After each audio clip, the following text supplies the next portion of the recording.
So first off, there's different types of editors, and I have a graphic that I'm going to pop onto the screen here. I've showed this graphic before. I mean, I might be biased, but I think it's pretty helpful. Your homegirl made it.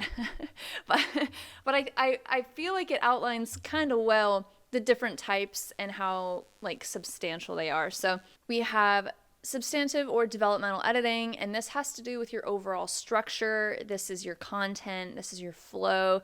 This would be an editor taking a look at your chapter and like chunking it by sections, by like narratively how things are working, narrative arcs and things.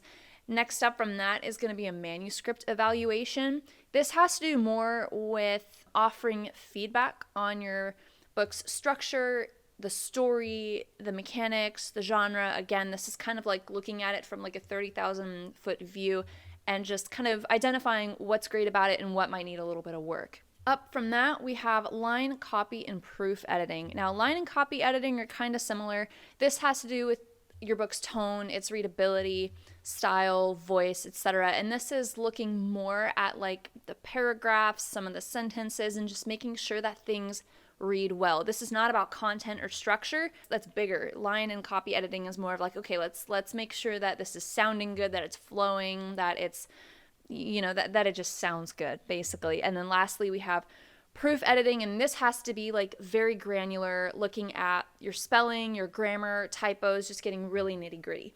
And what's really hard about this, especially if you are writing a book, especially if it's your first book, it's that it is really, really difficult to not edit as you go. I am so guilty of this. I know a lot of people who are guilty of this.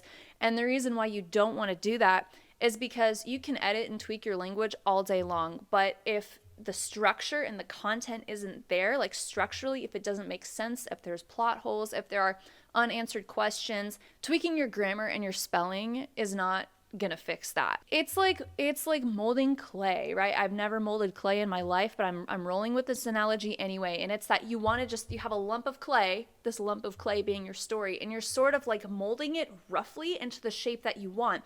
Once you have the shape, then you can like add in all the details and glaze it and make all the pretty designs and stuff. So make sure your stuff is in place.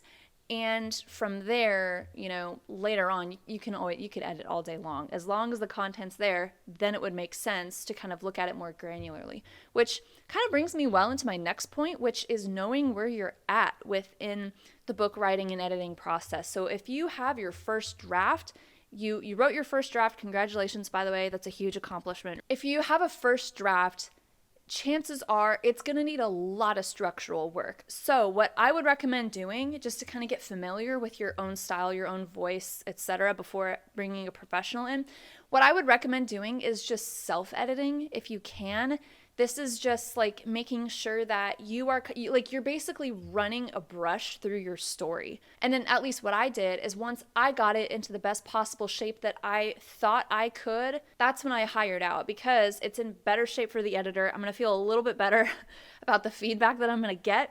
And it's just going to get me that much closer to getting it published or whatever your publication goals are. So this looks like knowing where you're at editing wise, word count wise. I mean, and the reason that I say that too is because editors oftentimes they charge by the word count. So if you have, let's just say, 65,000 word novel, and you want to work with an editor that charges, I don't know, 10 cents per word, that's going to be a different price than maybe $100,000 word epic fantasy book, like 60,000 versus 90,000, that's going to be a pretty big price difference. So knowing roughly what your word count is really going to help you with getting an idea of pricing. And then lastly, if there's some kind of like deadline or something that you have, if you like have a date or a time or a season or something that you're wanting to like have this edited by, that's something to factor in too when you're shopping around for potential editors.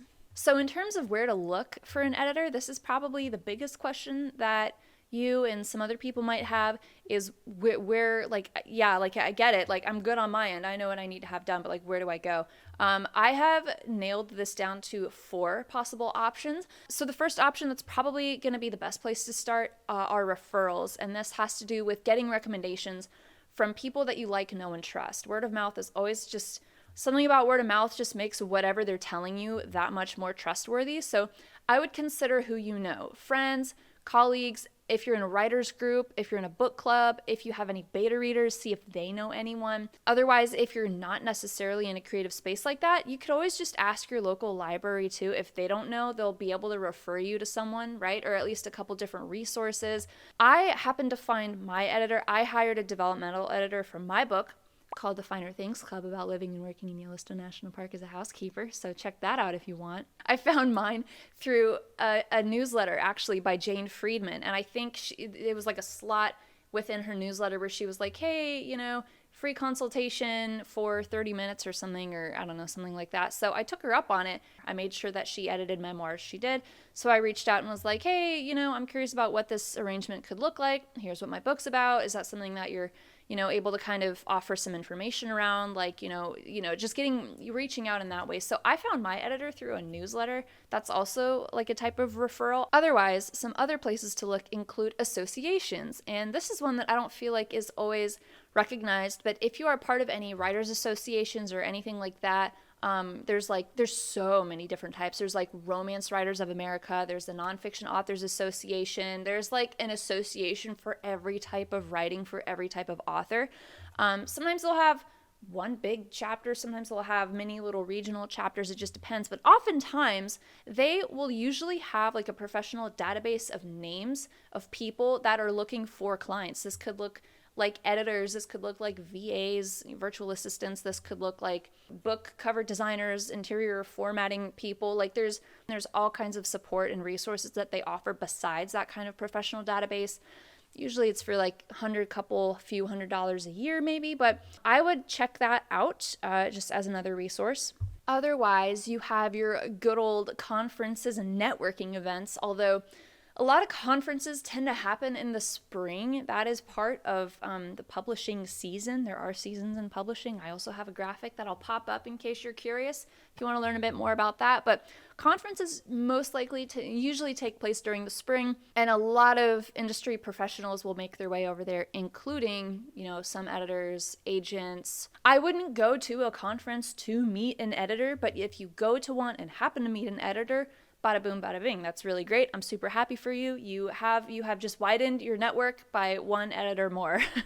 And then lastly, worst case scenario, you just Google, see if there's anyone in your area. Start local. If you don't see anyone, kind of gradually make your way out. And lastly, when it comes to choosing an editor, there are a few questions that you might want to keep in the back of your mind.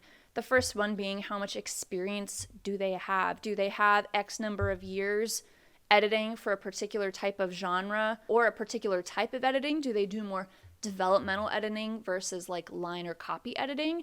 Do they do more like fiction, fantasy, romantasy type stuff more than maybe like business or memoir books, for example? What type of books they have in their portfolio? If they have like a Google business profile or if they have like testimonials on their website, that's always a good sign.